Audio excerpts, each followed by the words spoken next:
Fala galera, estamos aqui para mais um Pod Carro começando, que está hoje imperdível, hein? Fiquem até o final, ó, já curte aí, compartilha, comenta, manda para os amigos, você que está vendo pela TV, fale para todo mundo assistir, tá bom? Ó, estamos aqui com dois convidados muito legais. E eu falo que carro não é só carro, gente. Carro une as pessoas, carro é paixão nacional, mas carro é uma coisa que faz com que as pessoas convivam, gostem da mesma coisa. E aqui nós estamos com o Alexandre Uli, que é um cara muito legal, um cara que manja demais de carro, tem histórias maravilhosas, que veio por causa do Eduardo Neves, que já veio aqui no Pod Carro, está voltando aí e sempre vai ser muito bem-vindo, viu? Obrigado aí pela presença de vocês dois. Eu que agradeço, nós é que agradecemos. Eu posso agradecer essa honra. Legal. Ó, o que aconteceu? O Eduardo foi colocar placa preta num dos carros dele, antigo aí. Que carro que é, Eduardo? Um 3000 GT. Um 3000 GT, ó. E só aqui ele falou isso, ele nunca tinha falado desse carro, falou aqui, abriu pra gente. Porra, um 3000 GT é um carrão, hein, velho? E aí você conheceu o Alexandre. E o Alexandre, gente, ele é consultor, jornalista automotivo, é um cara que tem muita história, trabalha para Quatro Rodas, trabalha para o Clube do Automóvel. Automóvel Clube do Brasil. Automóvel Clube Brasil. Então, Alexandre, começa falando um pouquinho aí da sua carreira, o que você faz para a galera conhecer, aí a gente já vai para as histórias. Vamos embora, rapidamente então. Meu nome é Alexandre Uli, eu escrevo sobre carro há muitos anos, mais de 30 anos, né? Comecei na revista Oficina Mecânica, uma revista muito legal que existia no passado, já acabou. E, enfim, aí fui indo. Fui repórter da Rede Globo durante 2 anos no Rio de Janeiro, fui repórter da Bandeirantes, fui repórter da Gazeta, mas meu negócio sempre foi carro, sempre escrevi sobre carro, e aí comecei nessa revista Oficina Mecânica, na qual trabalhei 3 vezes, fui editor técnico, depois voltei como editor-chefe, aí tive passagem por bastante lugar, pela revista Carro, da Motor Press, pela Brasil Transportes, que fazia teste de caminhão, Carga, do Roberto, enfim, muitas revistas, Hot, aí tinha as revistas Fúria, onde editor online, que era Full Power. Full Power, eu fui com o Eduardo Bernasconi, um puta cara bacana. Nós já saímos da capa da Full Power. Puta, ele é sensacional. O Bernasconi é um cara que era estagiário lá na revista Carro, em 1994. E ele, quando chegou como estagiário, ela falou: eu vou ter uma revista e vai chamar Full Power. Essa história é legal. Ele ele tinha um golzinho, tudo, gente boa. E aí, ele até foi editor da revista Oficina Mecânica também, sim, depois, da Hot e tudo. A Full Power eu tive uma passagem muito curta, escrevi alguma coisinha pra ele, mas quase nada. Faz muito tempo isso, quando a Full Power começou, né? Mas enfim, então é isso. Aí carro é visceral, né? É um negócio que eu gosto de qualquer coisa. 4 rodas também? Você trabalha? 4 rodas eu fiz bastante coisa para eles. O Guia Melhor Compra eu fiz mais de 15 anos, né? Hoje eu faço algumas contribuições, né? De carro do Guia de Usados, que é o Felipe Bitu, que faz, que é um cara sensacional também. E, enfim, uma matéria de mercado, eu fiz lá o menor custo de uso, ano passado foi capa. Então, o Guia Melhor Compra eu fiz muito tempo. Eram 78 carros em 18 categorias, tudo usado, só carro usado. E aí não tinha nenhuma interferência da revista, você tinha toda a liberdade, era o Zeca Chaves, eram os caras lá, o Berezovski, os caras não interferem em nada. Você vai lá, escolhe os carros, põe lá e acabou a história, né? Que legal. Aí hoje eu faço contribuições menores para ele, faço consultoria para 2 montadoras chinesas, que, enfim, são incógnitas, não vêm para o Brasil, eles estão só estudando o mercado, né? Então eu faço a consultoria. Para o Automóvel Clube eu faço a consultoria também de carro antigo, né? Que eu gosto. Quase então não faz nada, né? Quase não faz. Eu gosto bastante. Tem as páginas, não faz nada. Tem as minhas páginas, né? Que é a German Garage BR, que são as páginas que Mas eu o que você faz exatamente para o pessoal que quer tirar carro, placa preta? Como é que é isso? É um consultor? Se a pessoa quiser tirar a placa preta, eu faço a certificação. É só me procurar que a gente consegue a certificação, gasta uns R$1.000 na certificação, depois vai gastar com a placa, vai gastar com a... O que precisa hoje um carro para ser placa preta? Originalidade? Então, existem dois tipos de placa preta, né? Existe a placa preta e a placa o carro veículo modificado. As duas são colecionador no documento, no CRLV, mas elas saem de formas, são coisas diferentes, né? Então a placa preta é para carros acima de 30 anos que sejam originais, né? Mas cada clube... 95. 95 é o primeiro ano que ele pode fazer, né? Ele abriu 95, ele pode fazer. Quem tem um carro 95 para baixo, faz, né? Legal. O problema é que, assim, hoje você tem uma imensa variedade de gente fazendo placa preta. Então, tem coisas ruins recebendo placa preta, o que é uma pena. E tem coisas que não são elegíveis, tem coisas que são excludentes, né? Então, você vê coisas bárbaras, mas enfim, né? E tem coisas muito boas. Na nossa loja tinha um rapazinho com Fusca esses dias e ele falou assim, eu vou colocar placa preta. Eu falei, não vai não. Se o pessoal colocar placa preta nesse carro aí, vai né, desmerecer todos os outros que são placa preta. Mas porque, tem o cara tinha tinta na borracha do vidro dele. Mais uma cara, pergunta. tem uma porcentagem de originalidade para ter o certificado? Não, na verdade não. Aquela pontuação não seria porcentagem, porque são pontos, né? Quando você tem lá 100 pontos, não é que ele tem 100% de originalidade, porque o carro pode ter um item só que é excludente, então seria em porcentagem seria pouco, né? Por exemplo, você tem um Gol 80, o primeiro, né? Que é um carburador só, motor 1.3, o cara vai e mete um banco de G3. Por exemplo, acabou. É excludente, na minha visão. Mas essa é a minha visão. Essa é a minha visão. De repente tem algum automóvel clube que vai, algum clube de automóvel que vai e põe. Mas é o cara que põe. Tá. Né? Mas tecnicamente falando, assim, puta, legalmente, não deveria receber. Ele tá recebendo uma coisa que não tem nada a ver com o carro. Carro rebaixado, roda trocada. Então, aí é que tá. Esse entra no modificado. Tudo que pode ter um CSV, um Certificado de Segurança Veicular, tudo que pode receber. Então, você colocou turbo. Você vai lá, você passa pela uma vistoria do Inmetro e você certifica aquele carro modificado, potência no SRLV. Ele pode receber placa modificado. Ele pode. Mas a placa não vai ser preta. Vai ser aquela placa que tem os caracteres cinza, que ninguém usa. Que ninguém usa aquilo, mas ela existe. Ela é preta com... Ela não é preta, ela é branca. Ela é a placa normal, é a placa de colecionador de veículo modificado. É uma placa rara. Ah, que legal. Eu nunca vi. Na verdade, as pessoas reparei. prestam um pouco atenção e é até difícil identificar porque o caractere dela é muito parecido com a cor de uma placa convencional, mas ela é diferente. Então, a placa preta, ela é essa que você descreveu, e a placa de veículo de colecionador modificado é branca. Essa é branca com os caracteres em cinza. Essa placa branca é novo pra mim. E é só que no CRLV tá escrito coleção. Tá vendo? Só que Pode carro também é cultura automotiva. Pois é, tá vendo? Só tem um problema. Para você fazer um modificado, por exemplo, sei lá, troca a roda. Então, a roda, você não consegue um CSV. Então, o que você não consegue, um certificado de segurança veicular, você não consegue colocar a placa de colecionador modificada. Obrigatório. Então, isso é uma falha da lei. Então, obrigatoriamente, você tem que ter um CSV. Então, se você fizer uma customização, por exemplo, num carro, você vai lá modificar, por exemplo, a cor. Você faz uma Kombi, eu tenho uma Kombi assim, por exemplo, eu tô modificado. Se ela não tiver CSV, em tese, ela não pode receber colecionador. Mas acontece de receber. Então, acontece porque aí cada clube tem um critério, Entendi. Cada um tem o seu critério. E você também é colecionador? Você também Eu tenho alguns carros, eu tenho 42. Caramba, 42 carros antigos? Eu tenho. Antigos todos? 40 minutos que eu falei com ele, conheci ele... Sim. Só uma vez que encontrei, mas conforme ele foi falando, velho, eu falei, esse homem é uma enciclopédia, velho. Na hora ele me chamou, ele falou assim, Kleber, você tem que levar esse cara no pó de carro. Eu chuto tudo, ninguém confere e vira verdade.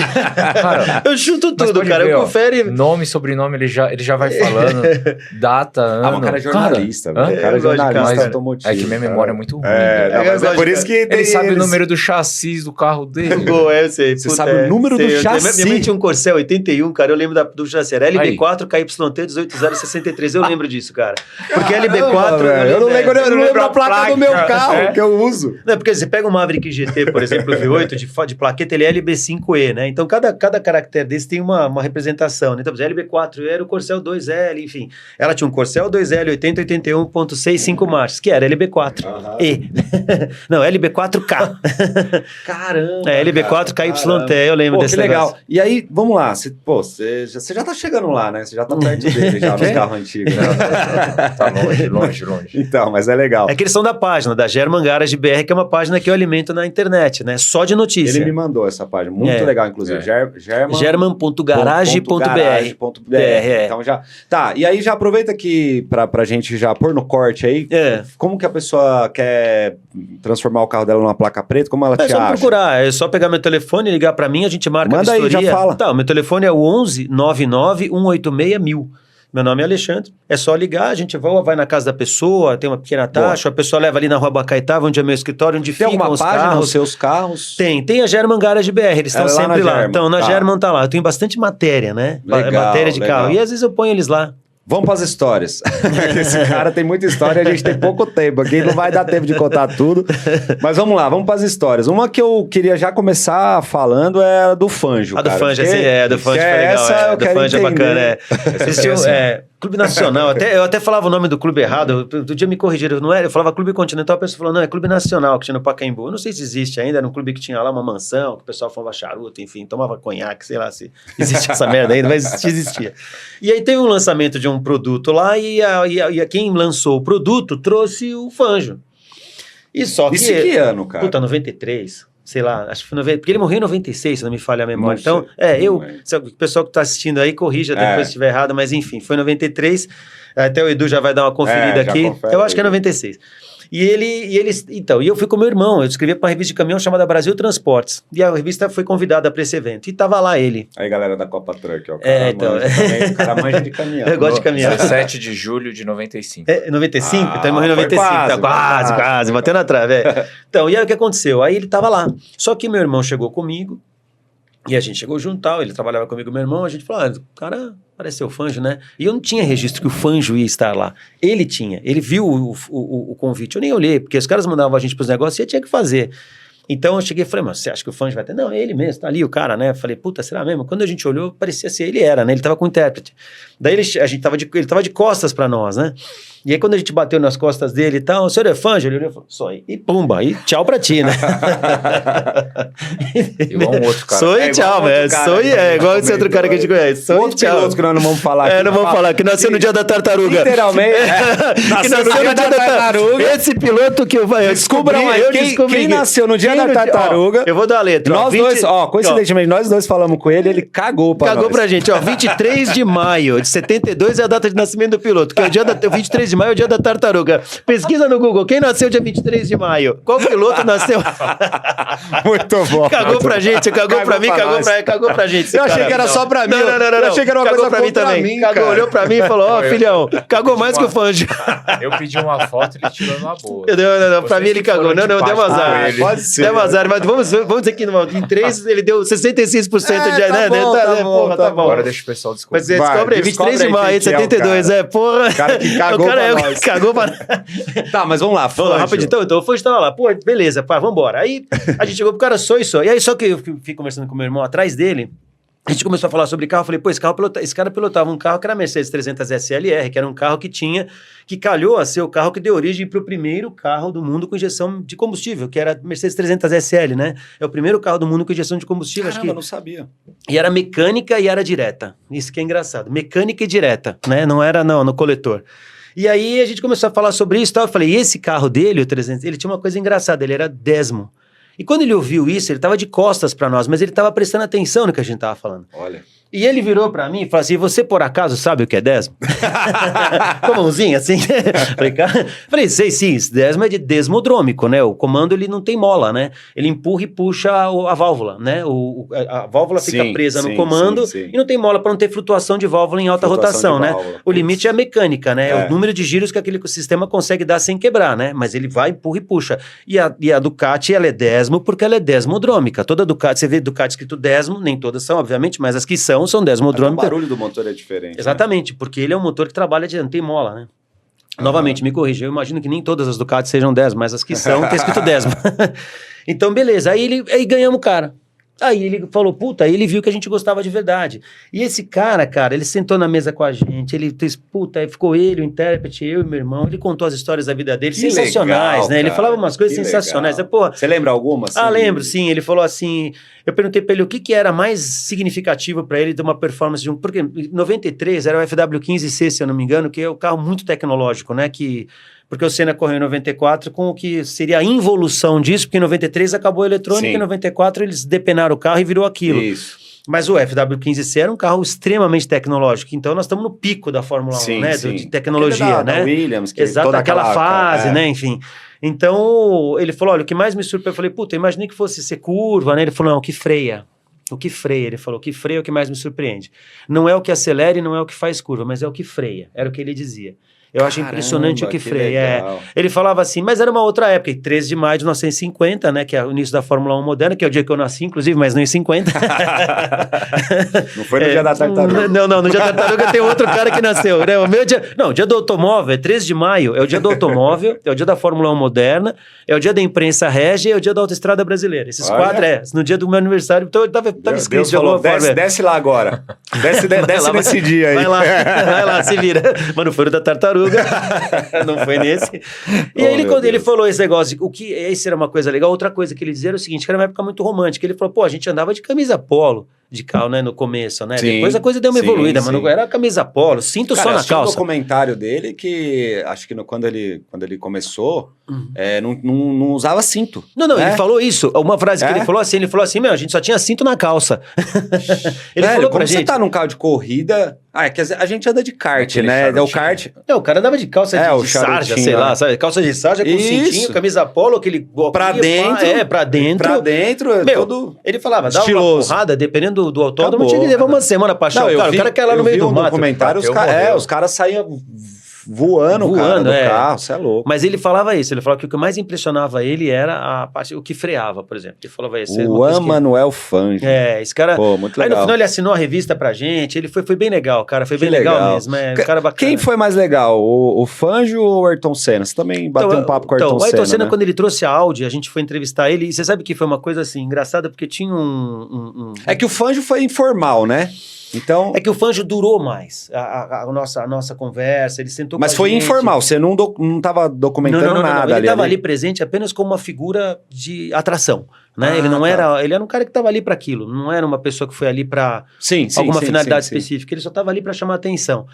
O Senna não, o Senna estava trazendo a Audi, né? Então, tanto que quando eu trabalhei na Ubra, eu fui pesquisador daquele museu da Ubra. O carro dele, a Mercedes que ele tinha uma 600 SL, né? E que ele teve que vender, porque ele tinha entrado ele recebeu a Que Audi. ficou na enchente. Exatamente, na Fulltech. Esse carro estava lá. Esse carro fez parte do acervo da Ubra. Esse carro era um carro legal, porque esse carro, toda a documentação dele era da Ayrton Senna Licensing. Os documentos, tudo, tinha as caixas com as chaves, as coisas. Esse carro, Legal. na Ubra ele tinha tudo, e eu andei nesse carro. E esse carro dele, inclusive, era uma coisa engraçada. Novamente, pessoal, me corrija se eu estiver errado, mas na época que a Mercedes fez a 600 SL, que era esse carro dele, ele estava na Alemanha, ele pagava tudo de imposto, porque ela era V12, acima de 6 litros, e ela tinha mais de 400 cavalos. Então, o carro dele era esse carro. Depois, no ano seguinte do lançamento da Mercedes, ou 2 anos depois, da 600 SL, que eles tiraram um pouquinho de potência, ela baixou dos 400 cavalos, para ela não pagar o máximo de imposto que pagava, porque na Alemanha era deslocamento, potência e número de cilindro. Sim. E o dele pagava tudo. Então, esse carro, quando ele veio com essas especificações ainda anteriores. Era o primeiro, ele comprou esse carro na Alemanha, direto, a Mercedes do Brasil que trouxe. Mas era um carro do cacete. Tava lá esse carro, né? Legal. Então, ele inclusive, quando ele foi lá no lançamento da Audi, já não tinha mais esse carro, já não tinha mais nada. Ele tinha Audi. Só Audi. Só Audi. Só Audi.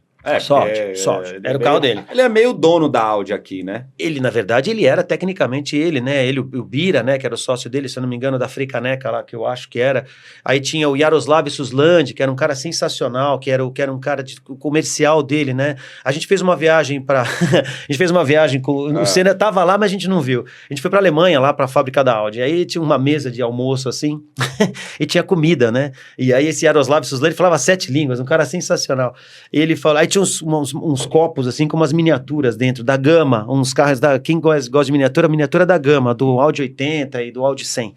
Daí eu falei, nossa, o Yaros, que legal esses carrinhos, né? Ele falou, meu, leva isso aí, cara. Eu falei, você tá louco? Ele falou, brasileiro já tem fama de ladrão, olha o que ele falou. Eu falei, você tá louco? Você mora lá, ele é húngaro.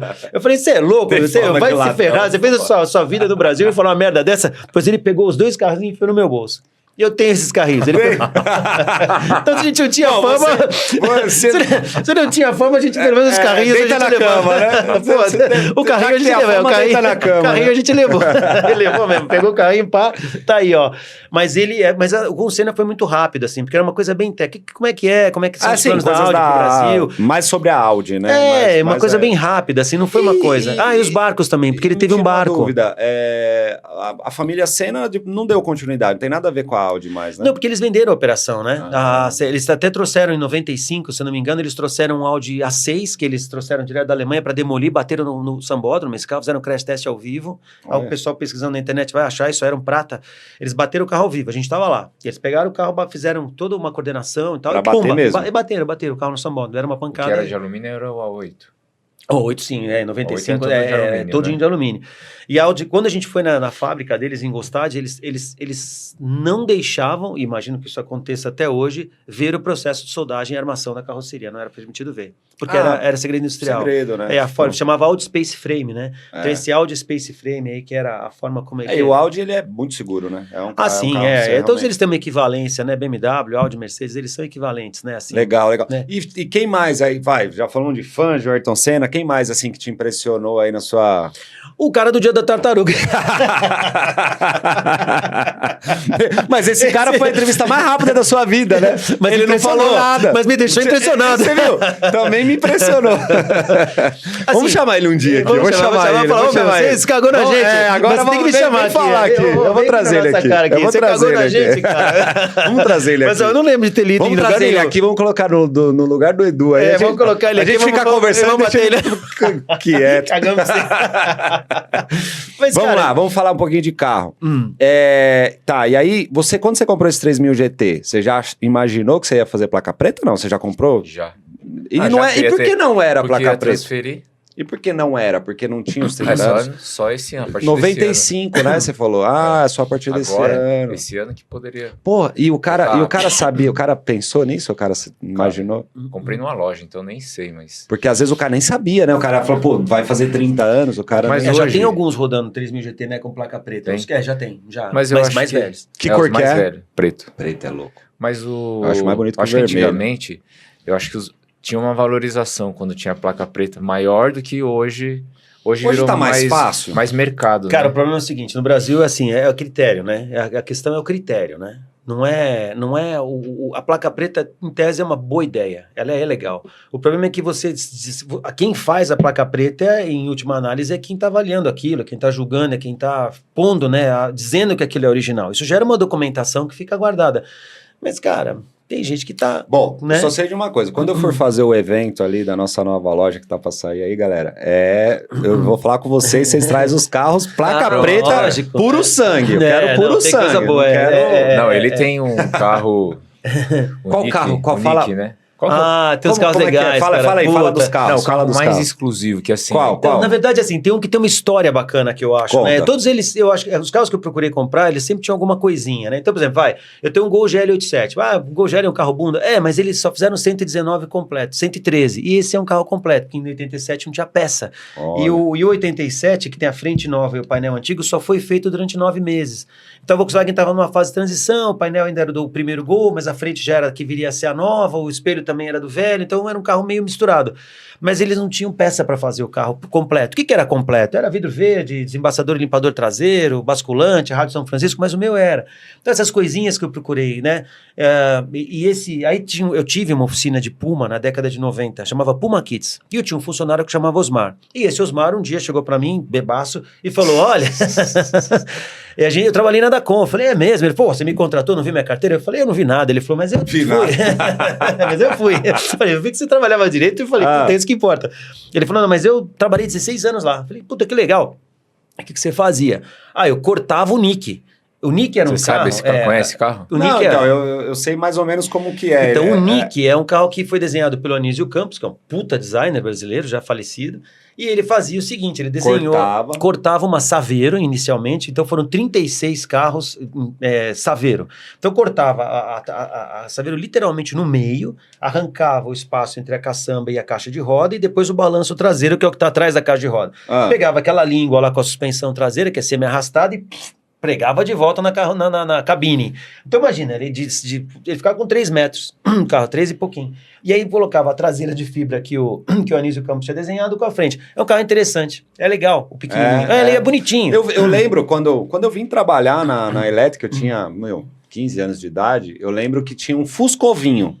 Que era Então, esse ovo é um carro que ele desenhou também, é o 8, chama Dacom 828. Ele não era um Fusca, era um carro de chassi próprio. E tinha o Limousine... E tinha o Ovinho, que era um Fusca bem... É que a Limousine tinha vários carros na década de 80 que fazia a Avalone, fazia uma versão em cima do Santana, que eu até publiquei na página, um monte de gente, a Souza Ramos também fazia, mas o ovo mesmo, original, nasceu em 82 na mão do Anísio Campos. O Ovinho, que tinha a lanterna traseira da Kombi e tal. Isso. Depois, mais pra frente, em 87, ele começou a desenvolver esse treco, que era engraçado, porque ele era um carro curto com motor longitudinal, então ele ficava comprido, desproporcional, né? Ele era um carro quadrado, estranho, né? Porque ele tinha um comprimento curto e ele tinha uma largura elevada, porque ele era a largura da Saveiro. Então ele era um carro quadradinho, difícil de dirigir. Se o cara meter turbo naquele, ele vai se matar. Então, porque ele tem motor longitudinal, né? Quando todo carro pequeno é transversal. Enfim. E aí ele fez esse carro, eu comprei um carrinho desse, tá lá. É legal. Saiu na 4 rodas, é bonitinho. Tá. Eu acho bonitinho. Então você sai com essa merda na rua, todo mundo, que porra é essa que fez? Chama atenção. Chama atenção. Mas aí o Osmar falou, olha, aí posteriormente a Dacom fez um de 4 lugares. E esse 4 lugares era um Voyage cortado. Então eu pegava o Voyage, era menos dramática a mudança. Eles cortavam a traseira e cortavam a frente como um pedacinho. cabia 4 pessoas? Não, mas era um Voyage. Esse era um Voyage. Esse era então um Voyage normal. Então o que você fazia? Cortava só o rabo dele, só a traseira, só o porta-malas, para ele ficar hatch. E cortava fazia pedaço da frente para fazer a inserção da fibra. Era tipo que um gol. capô. Ele virava tipo um gol. Ele virava tipo um gol. Era isso. Virava um tipo Mas um aí gol. era a lanterna do Voyage mesmo. A lanterna da quanto? Mudava. Uma misturada, Enfim, um dia a gente... É um Frankenstein. Mas ficava bem feito, não era Cara, essas coisas... nós temos que situar as coisas, né? Assim, em 75, a importação de veículos no Brasil foi proibida, a não ser que fosse por embaixada, então teve um monte de rolo com isso, teve que trazer carro para embaixada, é uma merda. Isso só voltou com o Collor em 90. Então, de 75 a 90, 75, 76 a 90, não tinha carro importado no Brasil. Era só embaixada, se o cara ganhasse o carro lá num concurso, ou se... Então, um monte de gente ganhava, ou se o cara morasse lá fora, então podia trazer com mudança, mas existia um critério muito rígido, então ninguém trazia carro. Tanto que teve um salão em 86 lá que trouxeram o carro importado, virou uma puta, olha o que os caras fazem lá fora, porque isso encapsulou o Brasil. E os seus carros é tudo nessa linha ou você mescla ali? É carro antigo, carro exótico? Não, eu gosto de carro antigo. Eu tenho um outro mais novo assim, um ML55 AMG, mas o resto que é uma 2001, que não é nem nova, mas o resto são carros antigos. Agora, vai ser interessante trazer esses carros aqui, você que já está ansioso aí para ver todos esses carros, um dia nós vamos, ou alguns, né, não vai dar para trazer todos. Mas esse níquel de Fica tudo num lugar só? Tudo, na Rua Bacaitava. Lá, tá tudo lá, os carros tá exposto? Não, estão guardados. Tá guardado. Mas quem quiser ir lá ver, pode ir lá ver, legal, não tem problema. Só querer que eu mostre, não tem problema nenhum. Eu quero. Vamos. Tá, a gente vai lá, faz um vídeo e mostra pra galera aqui no... Pode a hora que vocês quiserem. Eu tenho até o vídeo aí que eu posso fazer. Vamos lá visitar. Mas o Nick... Então, aí tem o Nick aí rapidamente. Então... Vamos fazer assim, ó. Tá chegando perto do nosso break comercial. Aí nós vamos contar do Nick já na sequência. Eu quero falar um pouquinho mais também sobre seus carros, que você tem uns carrinhos legais também. Ó, vamos lá. Que eu sei, tem um Camaro antigo, não é? Um Camaro 89, azul, 89. Já é placa preta? Não. Ainda não tá? Ué, mas não mas fez, será, né? Mas será, né? Porque aquele tá 0, eu vi. Tá muito bonito. Qual mais, Du? Fala aí. Calibra. Que também que ano? 95. Gente, é carro antigo, mas é carro antigo top. É os carros que a gente, quando a gente era moleque falava... Cara, isso o meu sonho, se meu pai tivesse um carro desse, né? Não era? E no máximo que a gente tinha era um chevetinho, deu pra ter, eu vou ter agora, né? E qual mais? Algum? E a Kombi. E a Kombi. Sua Kombi eu nunca vi, cara. É a cabine dupla. Cabine dupla? Pô, legal, essa Kombi eu nunca vi. Que cor? É branco e azul. Branco e azul, originalzinha? A cabine, sim, ela é dupla. A cor já não é original. Mas ela é modificada ou ela é original? Original. E também não é placa preta? Não, original. A cor não é original e ela era diesel original, já tá com AP, com gasolina. Gasolina. Mas ela é placa preta? Não, né? Não pode, não né? Não dá. Em tese. Agora o homem aqui vai falar, né? Bom... Vamos, gente, é muita conversa, é muito papo, não vai dar pra gente falar tudo aqui, você vai voltar aqui, pra contar mais história. Vamos pro comercial e voltamos já, pode carro.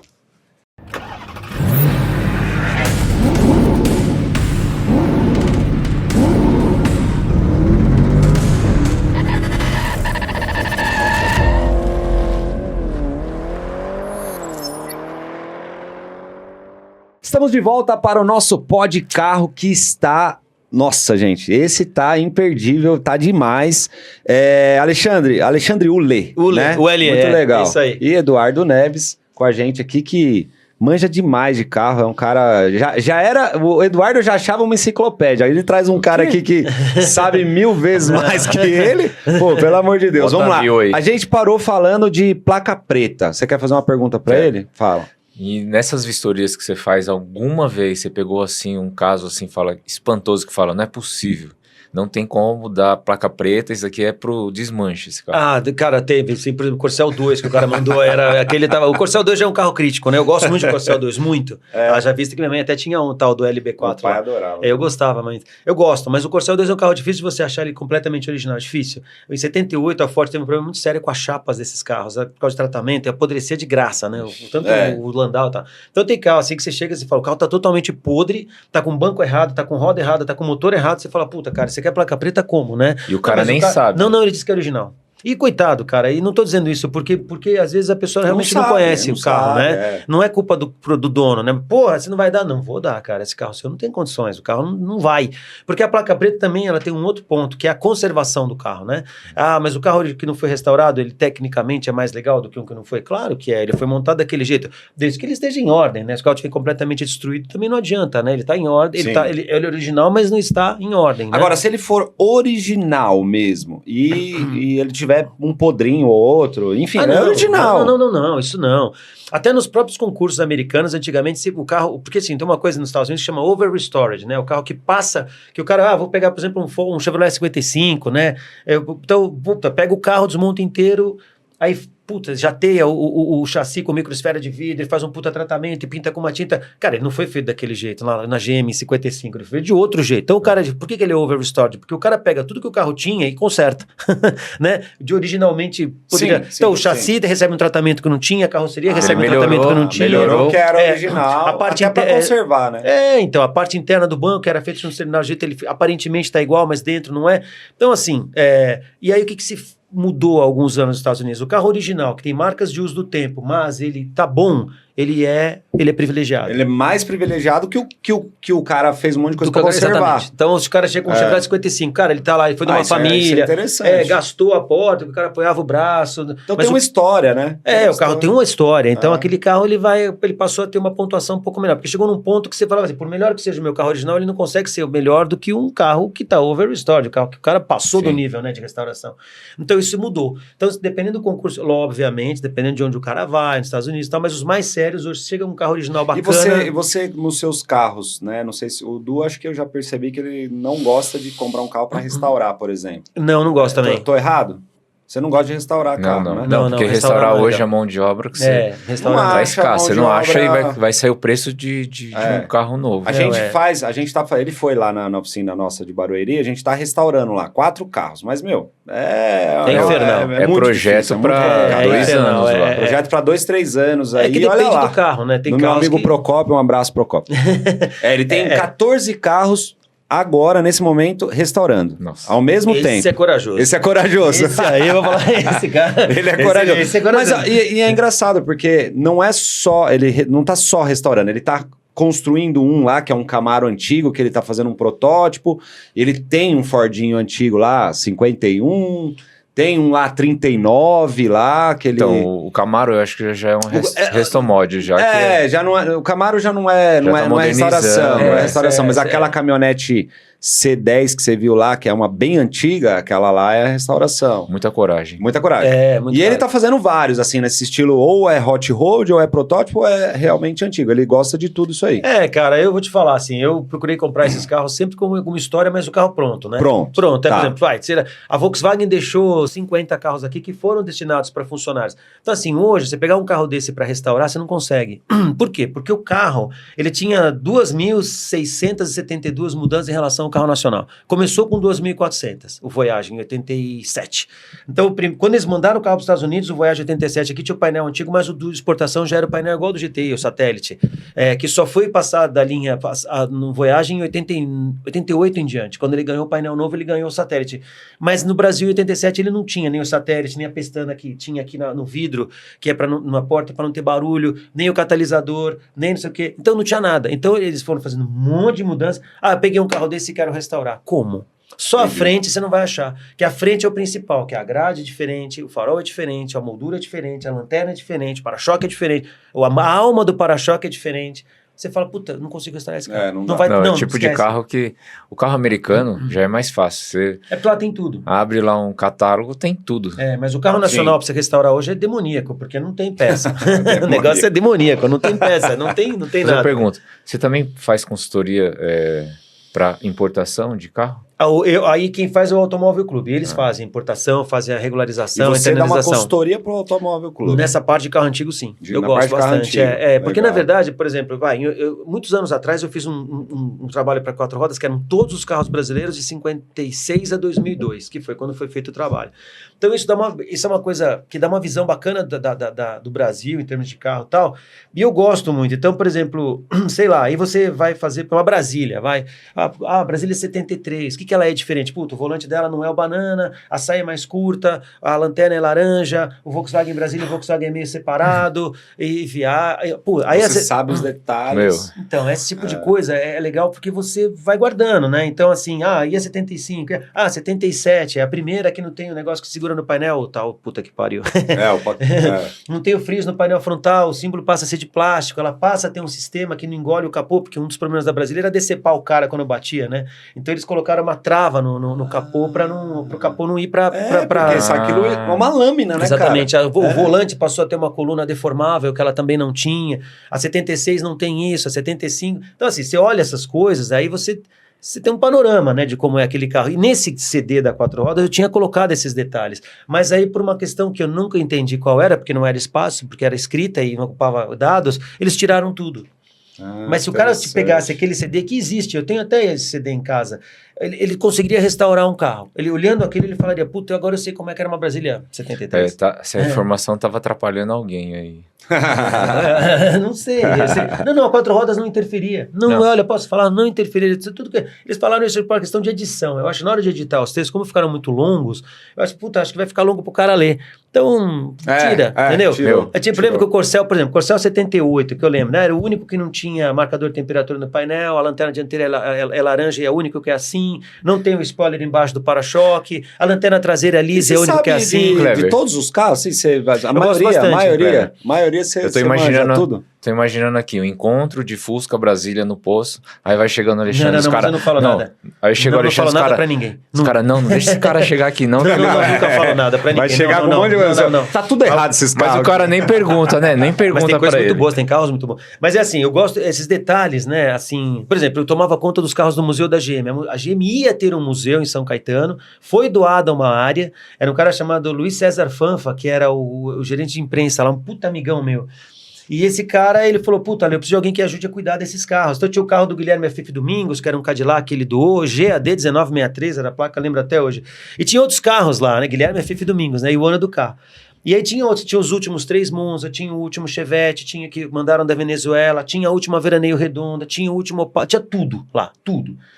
Inclusive o último Opala Diplomata, eu nem vou entrar nessa, mas assim, eu vi o último carro e tem umas histórias aí, porque eu tenho o último, cara, aquele que eu vi que dizem que é o último, não é o último, pode falar à vontade, provar como ele chassi, não é. Eu vi o último carro, eu tomei conta desse carro, eu andei nele. Eu encontrei esse carro na garagem de imprensa, que era lá na Avenida Goiás, onde fazia a manutenção dos carros de imprensa, cedendo peça para outros carros. Esse foi o destino dele. E depois desse carro, o destino que ele teve posteriormente, eu não sei, porque esses carros todos foram para a Ubra, a GM pegou esses carros todos e mandou para lá como comodato. Falou, puta, já que vocês têm um museu, fica com os carros. A gente não tem condição. Por quê? Porque isso tinha um centro de custo que era onerado. Eles não queriam que ninguém pagasse a conta. Pô, esse custa dinheiro. Eu tenho 10, 100, 200 carros antigos dentro da montadora. A montadora falou ao dia, quem paga o custo financeiro disso? Quem paga a manutenção disso? Legal. Então eles vão passando de um para o outro, né? Passa para engenharia passa para o marketing, até um dia que fala assim, bicho, tem que dizer muito, escrapeia porque ninguém quer pagar mais. E escrapeia. Ou vende, né? Legal. Que foi o que quase aconteceu com os carros da Volkswagen. Quando eu conheci aquele acervo, ele era pequenininho, tinha o primeiro Itamar, tinha o primeiro Itamar, tinha o primeiro Polo com farol redondo, tinha o primeiro Pointer, eles estavam escondidos na Volkswagen, porque alguém estava atrás deles, e se pegasse, mandava escrapear. Falava, quem que tá pagando a conta essa merda aí? Escrapeia. E esses da GM, o que aconteceu foi isso, eles foram para Ubra, lá ficaram, e eu tomei conta desses carros um tempão, né? Esses carros estavam lá à disposição da coisa, né? E aí, o que o Fanfa fez? Ele, por exemplo, um dia ele chegou e falou, cara, pega isso aqui, ó, e faz um livro do Opala pra mim. E eu fiz. Eu tenho todos os releases do Opala de 68 a 92. Todos. Ele me deu todas as fotos de fábrica, todos os releases, tudo tá aqui, ó. Faz um livro. Eu fiz o projeto. Chamava Projeto 246, se não me engano. E aí, Eu nunca publiquei o livro porque ele saiu da GM, o livro ficou comigo e vida que segue. Que legal, esse livro continuou. Eu tô imaginando, ele tá falando aqui, eu tô viajando aqui, lembrando do meu pai, que meu pai gostava muito, né? Eu até falei pro Eduardo que meu pai faleceu, ele deixou uns carrinhos lá pra gente, e assim, Chevrolet Brasil 51, sabe, essas coisas. Sabe aquele carro que era a capa do Paz Mendonça, que era furgão? Sei. Ele deixou esse furgão, ele fez, acho que tem 3 no Brasil, ele conseguiu esse que é originalzão daquele ano. Depois eu quero que você faça umas avaliações aí nesses carros, pra gente, ele tem uns negocinhos lá, e aí eu acho que é legal pra gente saber como que é, o que vale realmente, porque eu não manjo nada de carro antigo assim, eu não manjo muito. Então eu queria que você fizesse uma avaliação depois. Mas alguém já descobriu a maldição do Dia da Tartaruga, porque a gente começou a falar do Opala e eu esqueci porque a gente começou a falar do museu, então o cara que ele falou, pô, vou mandar uma maldição pra esse desgraçado aí. Foi. Porque a gente falou, peraí, eu vou falar do museu. Daí eu esqueci porque eu comecei a falar. Eu falei, puta, alguém já achou essa merda. O cara já achou, né? O cara deve estar vendo o podcast, pô, filho da mãe. E quem achou, comenta aí que a gente quer saber. Porque eu falei, que pô, deixa eu falar do museu da GM. Que dia que é? O dia da tartaruga? 23 de maio. 23 de maio. Dia da tartaruga. Gente, vamos lá que a gente tem muita coisa pra falar aqui. Eu quero... o cara é jornalista, né, automobilístico, se eu posso chamar assim, e viajou o mundo todo. Fala aí uma matéria que foi inesquecível pra você. Então, cara, é engraçado que as montadoras, elas sempre oferecem a possibilidade de você conhecer, né? Então, por exemplo, fui no laboratório de experimentação da Renault na França, que é legal demais. Então, ali tem tudo que eles pretendem colocar nos carros. Mas quando você vai nisso, você tem que ter tem muita confidencialidade, eles têm que confiar muito para que você não saia de lá falando besteira, entendeu? Ou contando coisas que eles não querem que você diga para os outros. Então a gente alugava a pista de teste da GM em Cruz Alta, a gente alugou muito tempo essa pista. Quando a gente chegava lá, eles falavam, olha, Alexandre, aqui nesse momento você não é um jornalista, você está usando a nossa pista, pagando por ela, e você vai ver coisas aí que não é para você falar lá fora, porque você está dentro da nossa pista, a gente não vai sumir com todos os carros de teste para você poder entrar. Então, eu lembro que quando saiu o Gol, por exemplo, a montadora entregou o Gol na porta de Cruz Alta, o carro desceu, entrou na pista, fez o teste, subiu no caminhão e foi embora. Mas a gente estava com... Então, o próprio pessoal da GM se interessou, achou interessante o carro, porque eles não tinham visto. Sim. Porque era lançamento. Mas a gente não chegava lá e também, porra, vi lá que vai ter um novo... Pô, não pode. Não pode. Até porque lá tem uma área de scrap também, onde os carros são destinados para destruição, que são os carros de teste, e aquilo dá dó demais. Nossa, dá dó. Porque eles trazem muita coisa lá de fora, sabe? Coisa que nem chega a rodar e vai para lá. Então eles falam, puta, isso é uma coisa que não se comenta assim, né? Porque tem coisa ali que ninguém entende por que tá lá, né? Mas tá. Então, quando a montadora traz um carro para teste, ou ele é destruído, ou ele volta ou paga imposto. Eles não vão pagar imposto porque não vale a pena. Eles não vão mandar de volta porque não vale a pena. Destrói. Às vezes tem carros que vão servir de desenvolvimento para carros que vão ser lançados aqui. Às vezes tem carros que são mandados pela engenharia de fora para fazerem testes aqui, porque as condições aqui são muito específicas, que não tem lá fora. Ou eles estão, por exemplo, Teresina, no Piauí, é um lugar onde faz muito teste de refrigeração. Então, calor, exatamente. Tem muitas pistas lá que são manjadas. Então, se o cara quiser ver segredo, se ele pegar um avião e for para Teresina e for num determinado lugar, ele vai achar tudo, porque tá tudo lá. Tá tudo rodando lá. Por quê? Porque não tem outro lugar. Então o cara vai... mas as montadoras também se respeitam. É que nem no Nürburgring. Muita montadora testa lá em Nürburgring.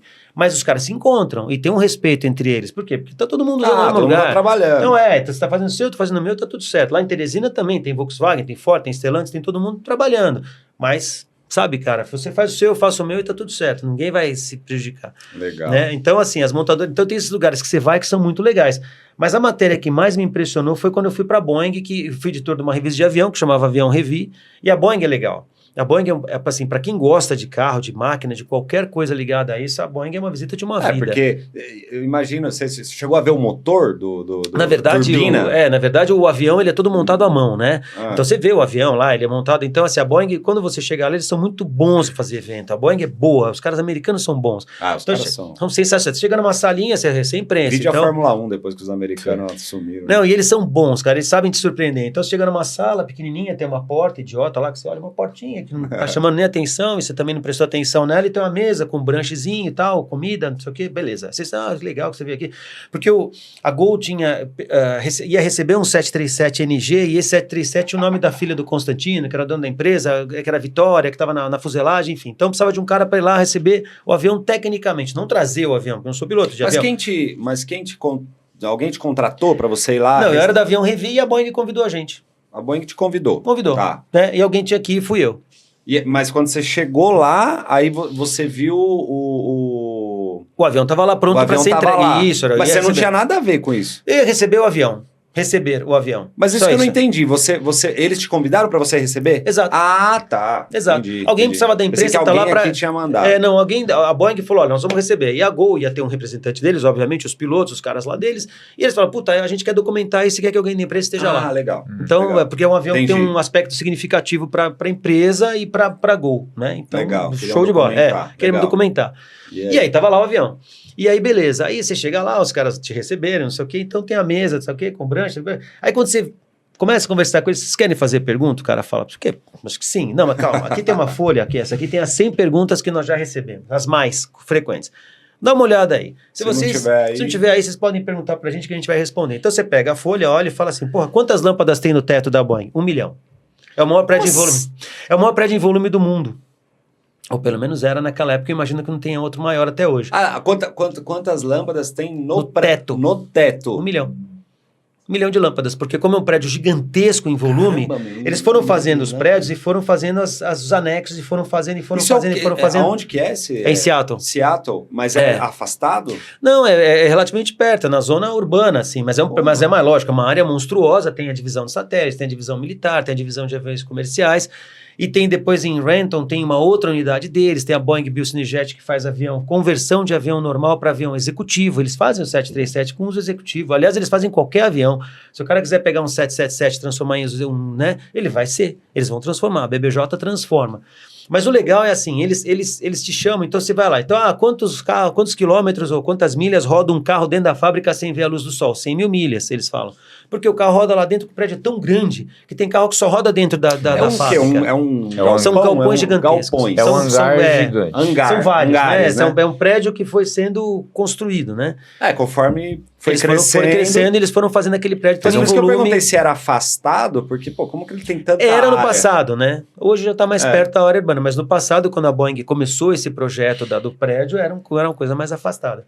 E aí eles fazem, então assim, e é engraçado porque assim, tudo lá é muito tecnológico, né? Então, por exemplo, as ventanas, né, as janelinhas, né, elas são controladas por satélite, então por isso que esfria a fábrica, porque o satélite faz a leitura do vento que circula em volta da fábrica, e esse satélite é geoestacionário, então ele fica em cima da fábrica, ele consegue fazer a leitura, e ele vai mudando a forma das pestanas trabalharem para poder resfriar a fábrica. A forma como as portas são abertas também faz com que o vento circule dentro, ou fecha todas as portas, porque daí o calor das máquinas esquenta, exatamente. E quando você vai começar a visita, eles abrem aquela portinha, e naquela época, o que era feito atrás daquela portinha, você dava acesso à área onde montava o 747, que é um avião gigantesco. Então, quando você olhava mais de um sendo montado no mesmo ambiente, 1, 2, 3 aviões, eles são enormes, né? Sei lá, acho que tem 70, 80 metros de envergadura. Você fala, pô, não é possível que eles estão montando vários, assim, um ao lado do outro, e estão ali, você entendeu? Então, você olha aquilo dá um nó na sua cabeça. Você fala, e você tá alto pra cacete, você olha lá pra baixo, é bem alto. Então, você fala, puta, cara, né? E essa é uma ala. Não são todas. Aí tem onde monta o 777 e tal. Nossa. Então, assim, e aí eram os grandes. A Boeing tem o maior avião, não é? A Boeing? Não, era o A380, mas ele tá fora de linha. Era o A380. Era o 747, né? Durante muitos anos. Inclusive, o primeiro está lá. O primeiro 747 que foi lançado na década de 60, que fez o primeiro voo, continua lá operacional. O avião existe. Está lá. Por exemplo, quando eles fizeram o programa de lançamento do 777, se não me falha a memória, eles montaram 6 protótipos. Imagina o custo disso. E esses aviões foram doados depois. Um foi para o Japão, outro foi para os Estados Unidos, 2 foram para os Estados Unidos. Eles foram doados, esses aviões. Eles estavam operacionais, voavam direitinho, mas eles doaram. E esse 747 ficou lá. O primeiro, que era vermelho e branco. Você não está lá. O que mais te impressionou? Ir na Boeing ou na NASA? Então a NASA, eu fiz uma matéria na NASA. A NASA é legal, mas a NASA é um outro astral. A NASA, era o Marcos Pontes que estava lá. A NASA é o seguinte, a impressão que te dá é que todo mundo sabe mais do que está dizendo para você. Essa é a impressão que você tem. Eles não falam nada, na verdade. Ninguém fala nada. Bom dia, veja bem. Quase o cara que nasceu no dia da tartaruga, né? Olha pra você e fala, você não sabe nada. Né? Tipo, os caras olham pra você e falam, você não sabe nada. Você cagou pra nós. Você aí falou, eu quero que vocês perdem. Não, mas os caras da NASA devem olhar pra você e falar, você não sabe nada. Que o cara, quando você faz uma pergunta a gente sabe que tem extraterrestre, você nem sabe. Sabe o que dá a impressão, cara? O cara olha pra você com cara de gaveta, dependendo da pergunta. Né? Você faz uma pergunta, o cara fica olhando você assim, né? Você fala... Você veja bem. Existe extraterrestre? Cara de gaveta, sabe aquela cara do nada? Você fala, o que esse cara tá falando? Nada, não consigo entender. Aí você pega um ônibus, cara, pra ir até o lugar onde tem imprensa lá. Aí os caras dizem, sugerimos que vocês não desçam do ônibus. É por quê? Porque tem cheio de jacaré em Everglades, lá no pântano, tem jacaré pra cacete, eles ficam andando dentro da área onde estão os jacarés. Sim, é proposital já. Sei lá, mas eles estão lá, eu não quero pagar pra ver, né? Mas a verdade é que assim, quando você faz todo o trabalho, você vê e tal... E eles também são bons em fazer evento, porque na hora que eles explicam tudo, não sei o quê, eles estavam até iniciando esse trabalho, na época eu imagino que isso exista hoje. Aí abria uma cortina, estava o Atlantis lá atrás. O Atlantis é um ônibus espacial operacional. Sim. Esse é o que estava lá, que eles aposentaram. Aliás, todos, né? Mas esse ficou lá. Então, quando você vai não ficou na torre, né? Então, não. Lá na torre tem os foguetes lá, os lançamentos, né? O foguete principal e os dois auxiliares estão lá. Que era hidrazina, tetróxido de nitrogênio, isso era o que fazia o troço voar, né? Mas porque esses foguetes aquilo era um rojão gigante, vamos falar a verdade, né? Era um rojão gigante com 2 foguetes auxiliares, você pegava aquela merda lá e botava todo mundo lá pra cima e seja o que Deus quiser, né? Que Deus quiser. Resumindo, é isso. E quando voltava, não tem nada de propulsão, porque não tem combustão, não tem nada, né? Ou você vai ter que entrar na hora certa, no lugar certo e... Aí vem o Elon Musk e fala, não, o foguete dá ré sim. Deu, né? E vai buscar ainda os caras lá na ISS, lá que eles estão lá, faz não sei quanto. Mas o legal da NASA é assim, realmente você vê que o negócio... Só que lógico, né? Aí começam a ser as perguntas, né? Você fala com o homem falou, muita gente... Eu não vou nem entrar nesse mérito, mas é assim, quando você olha o Apollo lá, o foguete, tem um deles que não foi usado que tá lá. Você olha aquele troço e fala, cara, legal, mas é um rojão gigante mesmo, né? Porque tem a cápsula de sobrevivência na ponta e o resto. Você fala, cara, os caras foram pra lá, colocou isso aqui, como é que eles voltaram, né, cara? Se eles foram com essa merda toda, como é que eles saíram da Lua, né, cara? Porque, puta, você vê o troço descer, né? Depois, qual a propulsão? Porque a Lua tem, né? Você tem que sair de lá e voltar a 350 mil quilômetros. Como é que você vai fazer para voltar? Enfim, nunca entendi essa pergunta. Mas você entende menos ainda quando você vê o Atlantis e vê como ele funciona. Porque ele tem assim, ele voa a 700 km de altura, só ele voa baixo. A máxima altitude que ele voa é baixa em relação à Lua. Sim, claro, né? Claro. E ele tem lá 43 retrofoguetes. Então, para ele mudar de direção no espaço, eles têm que ficar acionando esses... Não é que nem no solta o arzinho. É muito menos emocionante o Guerra nas Estrelas, né? Que tem aquele negócio. Aliás, o Guerra nas Estrelas tem asa pra quê, né? Não é vácuo, né? Enfim, né? Você vê os caras abrindo a asinha lá pra atacar a Estrela da Morte, né? Falo, pô, legal, a asinha serve pra quê, né? Porque se ele voar assim, ou se ele voar assim, dá na mesma, não tem arrasto. Enfim, né? Os caras mudam de direção. Fala, caraca, bicho, os caras pilotando, né?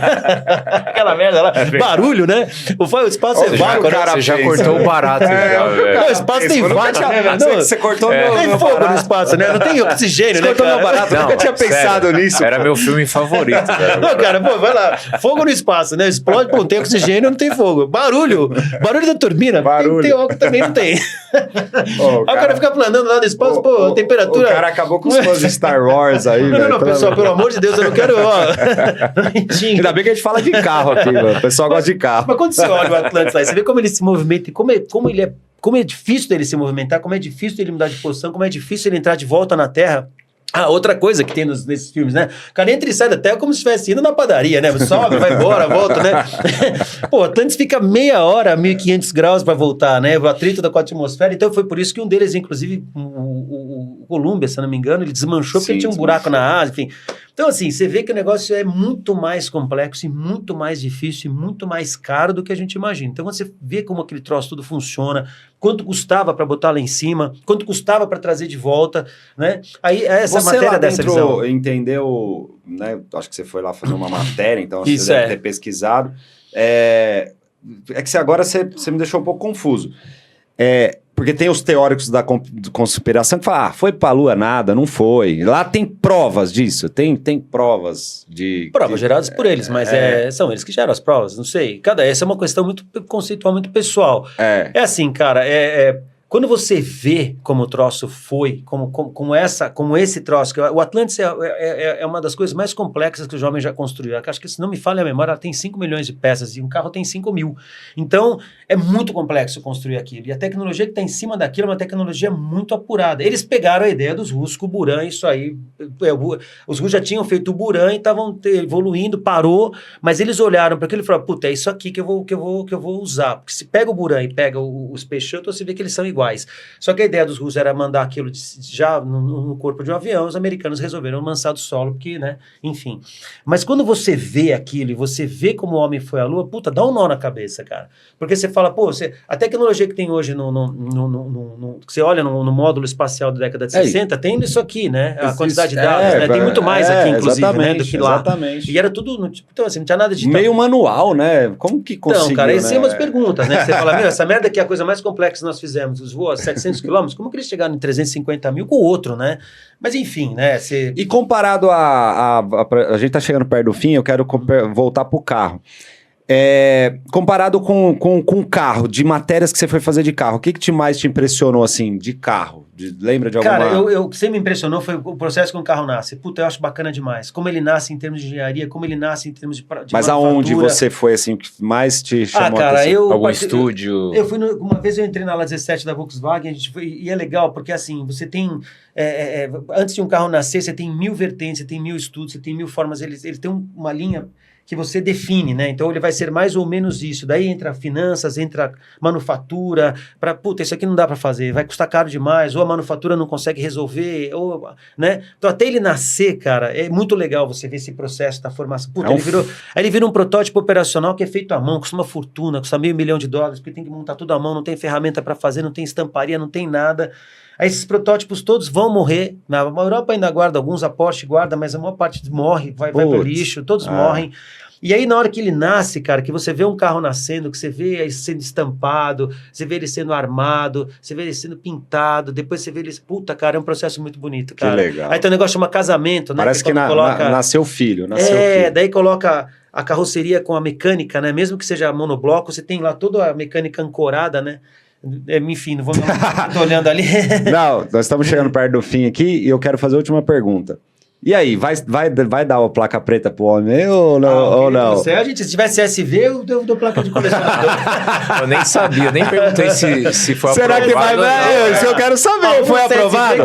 Foi aprovado? Eu acho que você trouxe ele aqui pra convencer ele de dar a placa preta. O 3 mil dele é muito bom. 3 mil então, eu nem perguntei. Já valorizou. Tava registrado aqui no podcast. Agora a Kombi eu acho que vai dar também. Você tem que arrumar um CSV. Pronto. Tem que arrumar alguma coisa que modifique para ter CSV. Se você mudar a pintura, não tem, então não dá.